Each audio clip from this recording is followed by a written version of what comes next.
Dialah Allah Subhanahu wa taala Rabb kita. Selain Allah bukanlah Rabb. Selain Allah adalah makhluk. Ya. Dan seluruh makhluk ini tidak bisa apa-apa tanpa izin Allah. La ilaha illallah. Tidak ada yang berkuasa selain Allah. Ya. Yang berkuasa siapa? Allah saja. Presiden, gubernur, wali kota, bupati, pak camat. Mati nanti Pak. Tidak berkuasa. Tidak berkuasa. Jangankan menguasai orang banyak, menguasai diri mereka pun mereka tak mampu. Nah, maka sungguh bodoh apabila kita berharap kepada makhluk. Betul nggak? Semakin besar harapan kita kepada makhluk, maka semakin besarlah kekecewaan yang akan menghantam kehidupan kita. Catat Bu, catat. Quotes hari ini. Semakin besar harapan kepada makhluk, maka semakin besarlah kekecewaan yang akan menghantam kehidupan kita. Bagaimana mungkin orang bisa berharap kepada Allah kalau mereka tidak kenal dengan Allah? Betul nggak? Nah, maka perkara yang paling penting dalam kehidupan manusia adalah perkara mengenal Allah. Orang yang sibuk dengan keluarganya, dia pasti mengenal sifat keluarganya. Oh, ini abangku begini sifatnya, kakakku begini sifatnya, adikku begini sifatnya, ibuku begini sifatnya. Ya. Orang yang sibuk teman-temannya akan mengenal sifat temannya. Orang yang sibuk dengan ternaknya pun akan mengenal sifat ternaknya. Begitu juga orang yang sibuk dengan Allah Subhanahu wa taala, maka mereka pasti akan mengenal sifat-sifat Allah. Ya.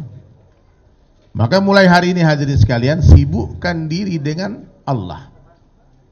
Hari-hari bicara kebesaran Allah, mendengar kebesaran Allah, melihat kebesaran Allah, memikirkan kebesaran Allah, merenungkan kebesaran Allah. Coba ibu-ibu, bapak-bapak semua, pernah nggak berpikir, duduk berpikir, siapa yang memberi aku pikiran sehingga pikiranku bisa berpikir? Siapa? Allah. Hai orang-orang cerdas yang hari ini bangga dengan akalnya. Allah berkuasa menjadikan orang yang paling cerdas menjadi orang paling bodoh dalam hitungan detik. Bisa.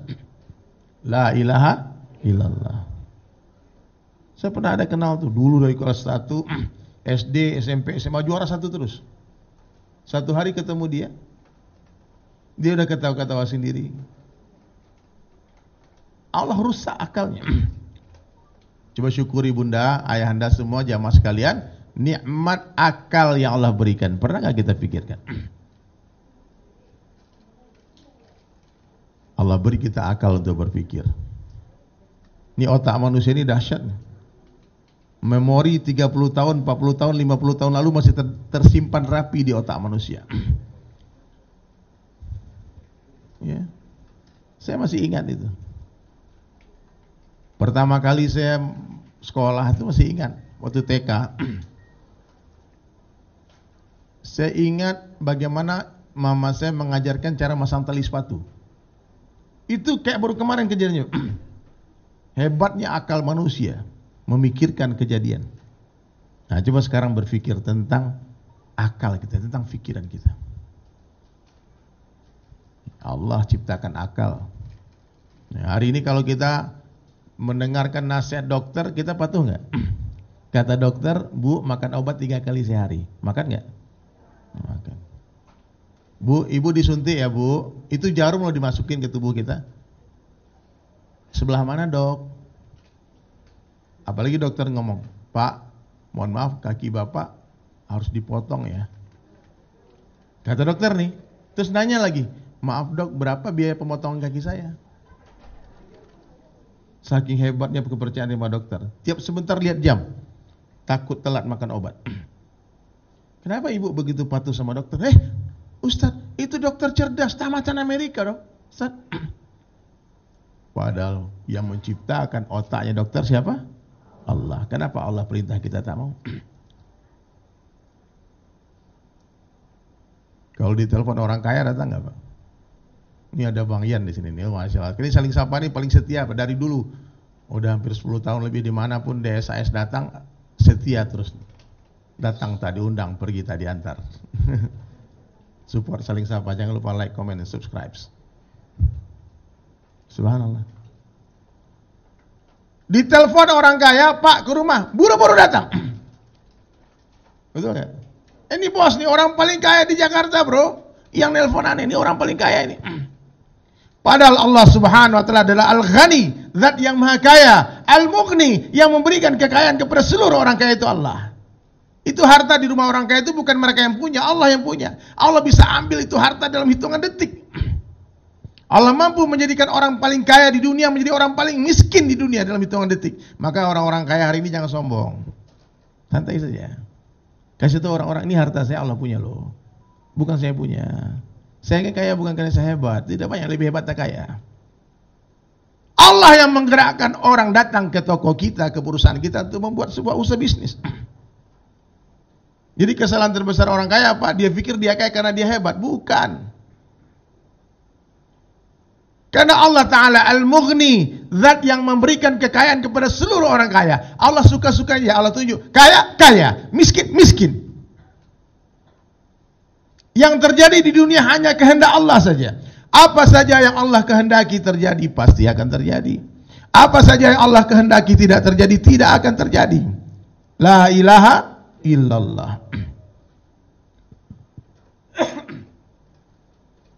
Jadi yang lagi miskin juga jangan sedih-sedih, santai aja.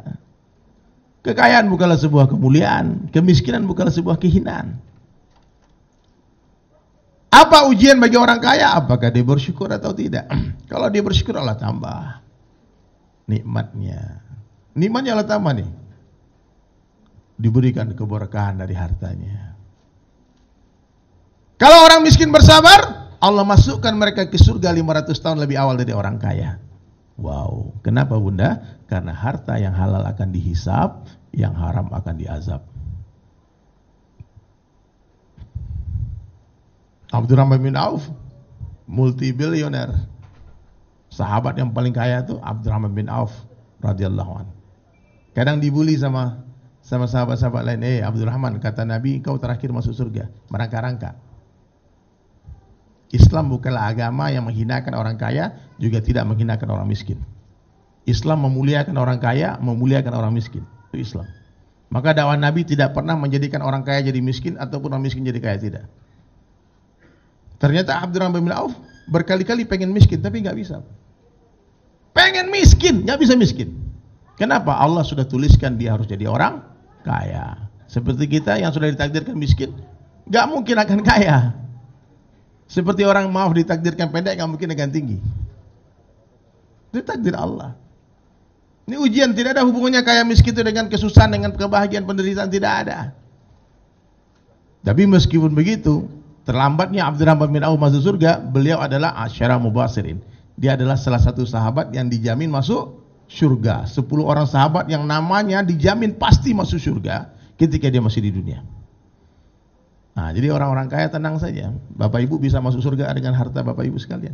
Bangun masjid, bangun pesantren, berikan donasi, cari orang miskin. Bukan orang miskin yang cari orang kaya. Tidak boleh ya. Orang miskin mencari orang kaya itu kehinaan. Orang kaya yang mencari orang miskin. Siapa yang perlu bantuan? Karena orang kaya ini wakil-wakil Allah yang ada di bumi untuk menyampaikan rezeki kepada orang-orang miskin. Jadi kalau ada orang diberi harta yang berlebih, dia tidak bergerak mencari orang miskin, dia zalim. Nah, ini berat jadi orang kaya ini, Pak. Amanahnya berat. Yang halalnya dihisab, yang haramnya diazab. Itu perkataan Sayyidina Ali karramallahu wajhah. Nah, ini dunia ini begitu. Kemenangan bukanlah sebuah kemuliaan, kekalahan bukanlah sebuah kehinaan. Alladzi khalaqal mauta wal hayata liyabluwakum ayyukum ahsanu amala. Allah menciptakan kematian dan kehidupan untuk apa? Menguji manusia, siapa di antara kita yang paling ahsan amalnya. Ujian saja. Dunia ini tempat ujian. Assalamualaikum. Bersama Saling Sapa TV.